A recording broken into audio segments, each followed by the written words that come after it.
हिंदी में यूपीएससी की तैयारी से संबंधित प्रोग्राम्स को देखने के लिए सब्सक्राइब करें स्टडी IQ IAS हिंदी। नमस्कार साथियों, मैं कुणाल आप सभी का स्टडी IQ IAS हिंदी पे स्वागत करता हूं और आज हम चर्चा करने वाले हैं भारत के national sports governance bill pay. देखिए, दरअसल हमारी सरकार ने लोकसभा में प्रस्तुत किया है हमारा राष्ट्रीय खेल विधेयक। अब दरअसल ये राष्ट्रीय खेल विधेयक क्यों खास है और सरकार को एक ऐसा विधेयक लाने की जरूरत क्या पड़ी या हमारे देश को क्या जरूरत है एक खेल कानून की, ये सारे वो महत्वपूर्ण पहलू हैं जो पहलू इस विधेयक से जुड़े हुए हैं और हमारे जानने समझने के योग्य हैं। तो आइए बढ़ते हैं आगे और आगे बढ़ते हैं, समझते हैं इससे जुड़ी सभी महत्वपूर्ण बातों को। सबसे पहले टाइटल देखते हैं। टाइटल का कहना है sports bill introduced in Lok Sabha, one board to oversee federations.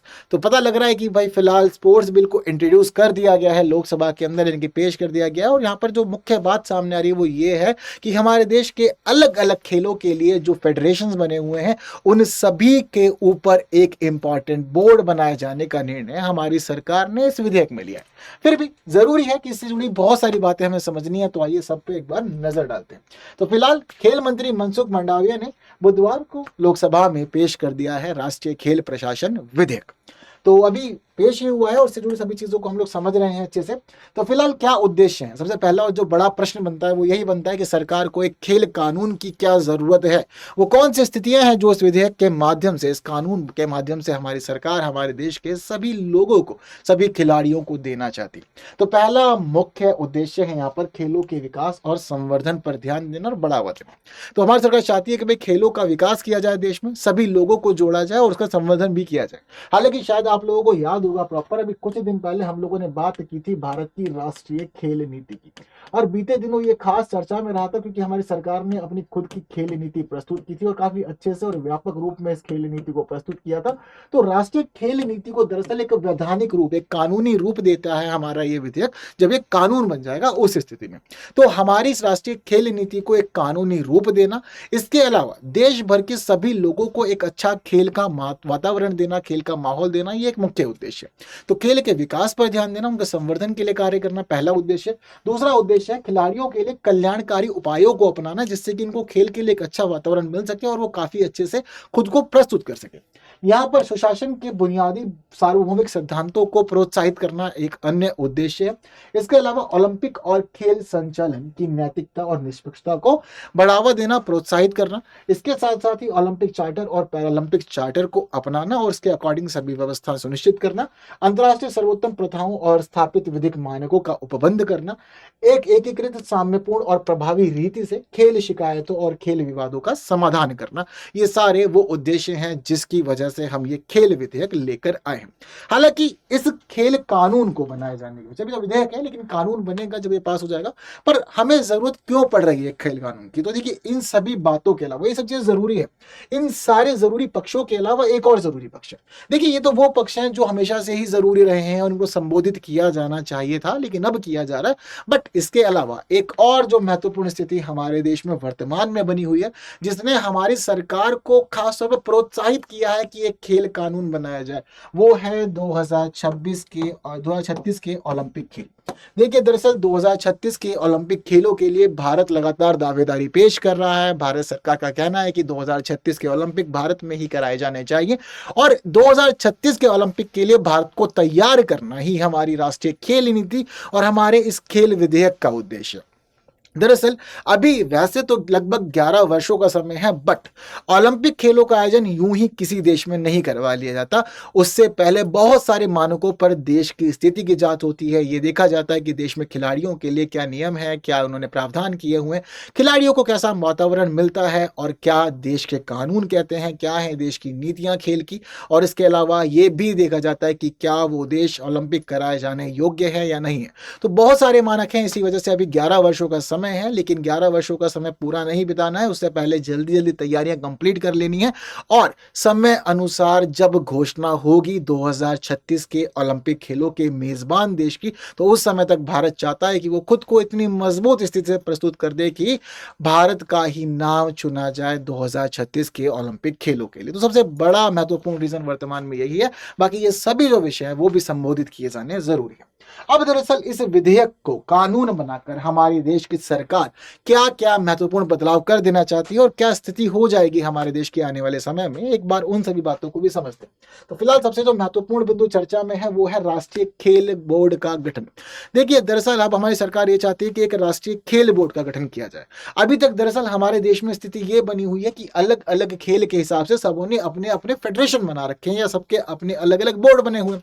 Cricket का अपना अलग बोर्ड, हॉकी का अपना अलग फेडरेशन, फुटबॉल का अपना अलग फेडरेशन, बैडमिंटन के अपना अलग, इसके अलावा फुटबॉल का अपना अलग, हर एक का अपना अलग अलग बटा हुआ है, सभी चीजें अलग अलग चल रही है। अब सरकार ये सुनिश्चित करना चाहती है कि सब जिस प्रकार से बिखरी अवस्था में इन सभी को एक छत्र ढांचे के नीचे लाया जाए और वो एक छत्र ढांचा कहलाएगा राष्ट्रीय खेल बोर्ड। तो सरकार अब इस राष्ट्रीय खेल बोर्ड के माध्यम से सुनिश्चित करना चाहती है कि देश में एक केंद्रीय निकाय बना दिया जाना चाहिए और ये केंद्रीय निकाय सभी राष्ट्रीय खेल महासंघों को मान्यता भी देगा और रद्द भी करेगा, उनके ऊपर नजर भी रखेगा, निगरानी भी करेगा और साथ ही उल्लंघन की स्थिति में दंड भी दे सकता है, जैसे कि रद्द करना। तो सारी के सारी जो जिम्मेदारियां होंगी वो राष्ट्रीय खेल बोर्ड की होगी कि जो अलग अलग हमारे खेल महासंघ बने हुए हैं उन सभी के ऊपर एक नियंत्रण रखे और सभी को एक प्रॉपर नियमों और कानूनों के तहत संचालन करने पर मजबूर करे। अब ये सारी चीजें हमारा ये राष्ट्रीय खेल बोर्ड देखेगा।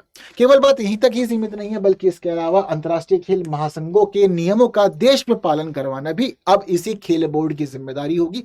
इसके साथ साथ ही इसमें केंद्र सरकार के प्रतिनिधि, खिलाड़ी, विशेषज्ञ आदि शामिल होंगे।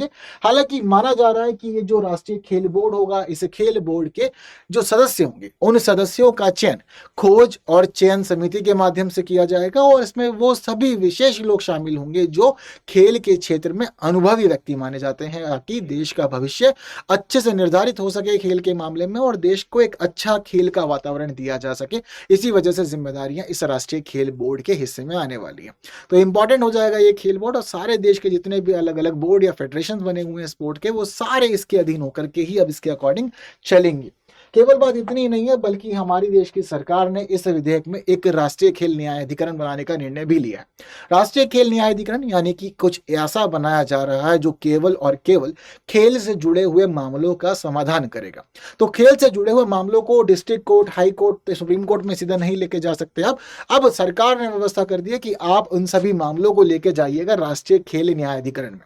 तो ये जो राष्ट्रीय खेल न्यायाधिकरण है इसको एक प्रकार से दीवानी न्यायालय की तरह ही इस्तेमाल किया जाएगा, यानी कि इसके पास दीवानी या सिविल न्यायालय की तरह ही शक्तियां होंगी।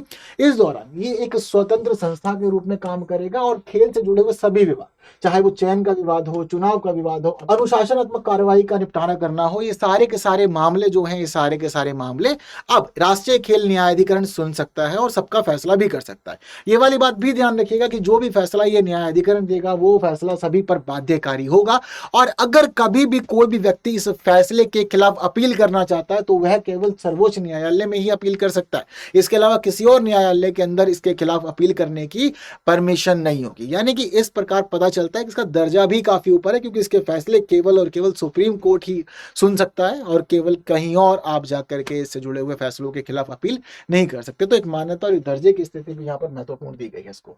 इसके अलावा चुनाव सुधारों की बात भी यहाँ पर की गई है। कह दिया गया है कि जो नेशनल स्पोर्ट फेडरेशन है उनमें चुनाव राष्ट्रीय खेल चुनाव पैनल की निगरानी में होंगे। पहले दरअसल चीजें अलग रूप से चला करती थी, लेकिन अब ये कह दिया गया है कि भाई राष्ट्रीय खेल चुनाव पैनल ही पूरे के पूरे चुनावों की निगरानी करेगा कि कौन होगा किस नेशनल स्पोर्ट्स फेडरेशन का अध्यक्ष, कौन होगा सचिव, कौन होगा कोषाध्यक्ष।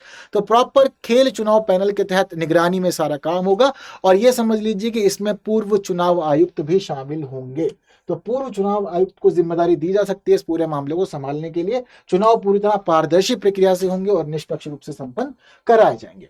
इसके अलावा पदाधिकारी कौन हो सकते हैं, तो जो नेशनल स्पोर्ट्स फेडरेशन है, इन फेडरेशन के अंदर किस प्रकार से अध्यक्ष चुने जाएंगे, सचिव चुने जाएंगे, कोषाध्यक्ष चुने जाएंगे, उसको लेके भी थोड़ा सा नियमों को यहाँ डिफाइन कर दिया गया। जैसे कि पहली बात तो कही गई है कि अधिकतम आयु सीमा क्या होगी, तो अधिकतम 70 वर्ष निर्धारित किया गया है यहाँ पर किसी पदाधिकारी के लिए उम्र। हालांकि कुछ मामलों में विस्तार भी दिया गया और कहा गया है कि 75 वर्ष की उम्र तक आप इन जिम्मेदारियों को संभाल सकते हैं। बट एक बड़ा परिवर्तन फिलहाल जो अब किया है इस विधेयक में सरकार ने, वो कर दिया है 12 वर्षों की यानी अधिकतम अवधि का, यानी कि किसी भी व्यक्ति का कार्यकाल एक पद पर अधिकतम लगातार 12 वर्ष तक हो सकता है और 12 वर्षों के बाद उस व्यक्ति को उस पद को छोड़ना होगा। यह वाली स्थिति भी यहाँ पर देखने वाली होगी। ठीक है, तो अभी फिलहाल मामला जो चल रहा है वो ये चल रहा है कि भाई अधिकतम कार्यकाल एक व्यक्ति का 12 वर्षों तक ही हो सकता है, चाहे आप अध्यक्ष हैं, चाहे आप सचिव हैं या फिर आप कोषाध्यक्ष हैं। यहाँ पर यह भी देखने वाली बात होगी कि 3 कार्यकाल के बाद एक व्यक्ति को कूलिंग ऑफ पीरियड में जाना होगा, यानी कि 3 कार्यकाल पूरे करने के बाद फिर वो आगे कंटिन्यू नहीं कर सकता, उसको ये पद छोड़ना पड़ेगा, ये जरूरी है। ठीक है, तो ये भी एक खास स्थिति है, खास नियम है, ताकि एक व्यक्ति का लगातार नियंत्रण ना बना रहे, एक व्यक्ति कंटिन्यू सभी चीजों को ना संभाले। इस वजह से इस पूरे के पूरे प्रावधान को किया गया। कुछ नई चीजें जोड़ी गई हैं इस विधेयक के अंदर। इसके साथ ही विधेयक में जोड़ा गया है महिला खिलाड़ियों का प्रतिनिधित्व भी। अभी तक हम लोग ये देखते थे कि भाई केवल और केवल कहीं ना कहीं मुख्य रूप से पुरुषों की भूमिका रही। सरकार ने कहा कि भाई देखो हर जगह महिलाएं पार्टिसिपेट कर रही है, महिलाओं की भूमिका बढ़ती जा रही है, तो यहाँ भी महिलाओं की भूमिका सुनिश्चित की जाएगी और नेशनल स्पोर्ट्स फेडरेशन चाहे वो कोई भी हो, उन सभी की कार्यकारिणी में कम से कम 4 महिलाओं का होना जरूरी है। इसके अलावा 2 अंतर्राष्ट्रीय स्तर के खिलाड़ी भी सदस्य होंगे, ये बात भी आपको सुनिश्चित करनी होगी। तो अब नेशनल स्पोर्ट्स फेडरेशन की कार्यकारिणी में महिलाओं को स्थान जरूर से दिया जाएगा। केवल बात इतनी ही नहीं है, अब सबसे ज्यादा तो चर्चा का विषय बना हुआ है देश में, वो बना हुआ है बीसीसीआई, यानी कि भाई हमारे देश का board of control for cricket. ठीक है, तो इसको हम लोग कहते हैं BCCI, board of control for cricket in India. अब दरअसल इसकी खास बात क्या है कि अब तक हम लोगों ने ये देखा था कि ये पूरे देश में क्रिकेट से जुड़े हुए सभी मामलों का प्रबंधन किया करता था। क्रिकेट से जुड़ा हुआ कोई भी निर्णय लेना है या कोई भी कार्य होना है वो बीसीसीआई के तहत हुआ करता था। हालांकि बीसीसीआई को कंट्रोल करने के लिए कोई पर्टिकुलरली अलग से कानून नहीं था, कोई बोर्ड नहीं था, लेकिन अब बीसीसीआई भी इसी कानून के दायरे में आएगा। बीसीसीआई भी इस कानून के तहत बनाए गए बोर्ड की सीमाओं में आएगा और इसके अलावा बीसीसीआई से जुड़े हुए अगर कभी कोई विवाद उठता है तो उसकी सुनवाई इस कानून के तहत या इस विधेयक के तहत बनाए जाने वाले न्यायाधिकरण के तहत ही सुनी जाएगी। तो बीसीसीआई अब इस विधेयक के दायरे में पूरी तरह से आ जाएगा। ये समझ लीजिए कि बीसीसीआई को भी सरकार से मान्यता लेनी होगी, इसके बिना काम नहीं चलेगा और इसके जो चुनाव होंगे वो चुनाव भी अब इसी कानून के तहत होंगे। जैसे हम लोग देखते हैं ना कि बीसीसीआई के अध्यक्ष चुना जाता है, उपाध्यक्ष चुना जाता है, तो वो सारे चुनाव भी अब इसी कानून के अधीन ही संपन्न कराए जाएंगे।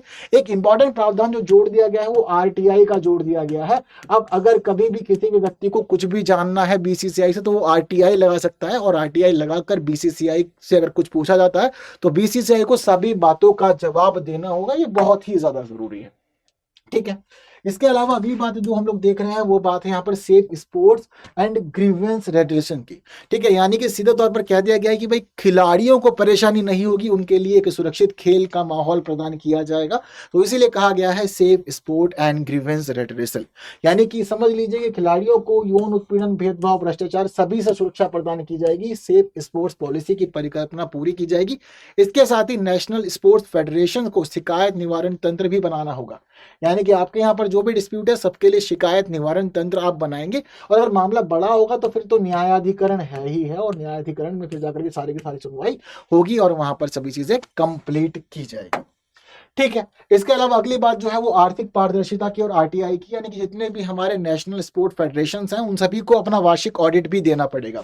यानी कि आप हर बार सरकार से पैसे लेते हैं अपने कार्यों के लिए, तो साल भर आपने जो धन लिया वो पैसा कहाँ इस्तेमाल किया गया, कहाँ पर चीजें खर्च की हैं और किस प्रकार से आपने अपने कार्यों को पूरा किया है, ये निर्णय आपको लेना पड़ेगा। केवल बात इतनी ही नहीं है बल्कि इसके साथ साथ आरटीआई अधिनियम के अंतर्गत सारे फेडरेशन आ जाएंगे तो उनसे कुछ भी पूछा जा सकता है। तो बात केवल बीसीसीआई तक ही सीमित नहीं, सभी फेडरेशन तक है और सभी के ऊपर समान नियम अब लागू हो रहे हैं, सभी न्यायाधिकरण के अधीन है और सभी नेशनल स्पोर्ट्स बोर्ड के अधीन आप यहाँ पर आ जाएंगे। इसी कानून के अकॉर्डिंग सबका चुनाव होगा। ये महत्वपूर्ण विषय है जो हमें यहाँ समझ में आ रहा है फिलहाल। तो अब इन सभी बातों को समझ लेने के बाद में कुछ प्रश्न है आप लोगों के लिए टेस्ट योरसेल्फ के नाम से। जब आप लोग सब कुछ पढ़ लेते हैं, जान लेते हैं, समझ लेते हैं तो फिलहाल इस बिल के बारे में जो इंपॉर्टेंट बातें आपको जाननी समझनी थी वो तो हो गई है क्लियर, बट कितना समझ में आया और कितनी बातें क्लियर हुई हैं उन सभी के लिए आपको देने होंगे कुछ प्रश्नों के आंसर। तो पहला क्वेश्चन है हमारा, राष्ट्रीय खेल प्रशासन विधेयक 2025 के संदर्भ में निम्नलिखित कथनों पर करना है विचार। 3 अलग अलग स्टेटमेंट है, सही क्वेश्चन का आंसर क्या है आप लोग मुझे कॉमेंट करके जरूर बताएंगे। इसका दूसरे क्वेश्चन है हमारा, राष्ट्रीय खेल प्रशासन विधेयक 2025 के अनुसार निम्न में से कौन सा ऐसे सही है। इस प्रश्न का उत्तर भी आप लोग मुझे कॉमेंट कमेंट करके बताएंगे। और उसके बाद जो हमारा अगला क्वेश्चन है उसका कहना है राष्ट्रीय खेल न्यायाधिकरण से संबंधित निम्नलिखित में से कौन सा कथन सही है। इसका आंसर भी आप लोग को कमेंट करना, ताकि केवल बात पढ़ने तक ही सीमित ना हो, बल्कि हमें यह भी पता हो कि कितना हमें समझ में आया और प्रश्नों का सही आंसर हमारे लिए आ रहा है या नहीं आ रहा। अगला क्वेश्चन है निम्नलिखित में से कौन सा कथन बीसीसीआई के संदर्भ में सही है, तो उसका आंसर भी देना। इन सारी बातों को जानने का हम लोग बात करते हैं हमारे स्टडी IQ की ऑप्शनल फेस्ट की, क्योंकि आज लास्ट डे है, 24 जुलाई तक के लिए ही ऑप्शनल फेस्ट वैलिड है। ऑप्शनल फेस्ट का मतलब ये है कि हमारे P2I फाउंडेशन बैच को मर्ज कर दिया गया है ऑप्शनल बैच के साथ में। तो अब यहाँ पर कहानी इस प्रकार है कि आप लोग जो P2I फाउंडेशन बैच अलग से लेते थे, जिसमें आपको 1000 से अधिक घंटे की कक्षाएं मिलती है, इसके अलावा आप लोग को 1-to-1 मेंटरशिप मिलती है, प्रीलिम्स और मेंस के लिए रेजिडेंशियल प्रोग्राम मिलते हैं, आप लोग को प्रिंटेड और हैंड रिटन नोट्स भी मिलते हैं। इसके साथ साथ ही आप लोगों को यहाँ पर हम ये भी देखते हैं कि नोट्स के अलावा बुक्स भी दी जाती हैं 18+। तो सारी बातें जो है वो अपने आप में बड़ी ही महत्वपूर्ण है आप लोग के P2I फाउंडेशन बैच की। एनरोल कीजिए P2I फाउंडेशन बैच में, अब अलग से नहीं करना है, अब साथ में करना है ऑप्शनल के लिए। तो पसंदीदा ऑप्शनल भी आप ले सकते हैं, KL Live कोड यूज करके आपको मिलेगा बेस्ट डिस्काउंट। तो बेस्ट डिस्काउंट की सुविधा के लिए KL Live कोड यूज करना है, 42,999 फिलहाल आपको पे करना पड़ेगा। केवल बात इतनी ही नहीं है, बल्कि इसके साथ साथ आप लोग मुझसे जुड़ सकते हैं टेलीग्राम, इंस्टाग्राम, फेसबुक और एक्स पे, ये सभी जगह है जहां आप कनेक्ट कर सकते हैं। तो QR कोड कीजिए स्कैन, पहुंच जाइए सीधा टेलीग्राम चैनल पे, जहां आपको फाइल्स भी मिलती है, क्वेश्चन आंसर डिस्कशन भी होता है, बाकी सभी चीजें भी हमारी वहीं पे चलती हैं। तो फिलहाल बस आज के लिए इतना ही, जितनी महत्वपूर्ण बातें की जानी थी वो सारी बातें हम लोगों ने अच्छे डिस्कस कर ली है। उम्मीद करते हैं सेशन आपको इन्फॉर्मेटिव लगा होगा। चलिए बाकी लोगों तक शेयर जरूर करना है, जिन्होंने लाइक नहीं किया लाइक भी कर दीजिएगा। बाकी की बातें होंगी आने वाली और क्लासेस में कुछ नए विषयों के साथ, तब तक के लिए दीजिए मुझे विदा। थैंक यू सो मच, जय हिंद। स्टडी IQ IAS, आपका सिलेक्शन हमारा मिशन।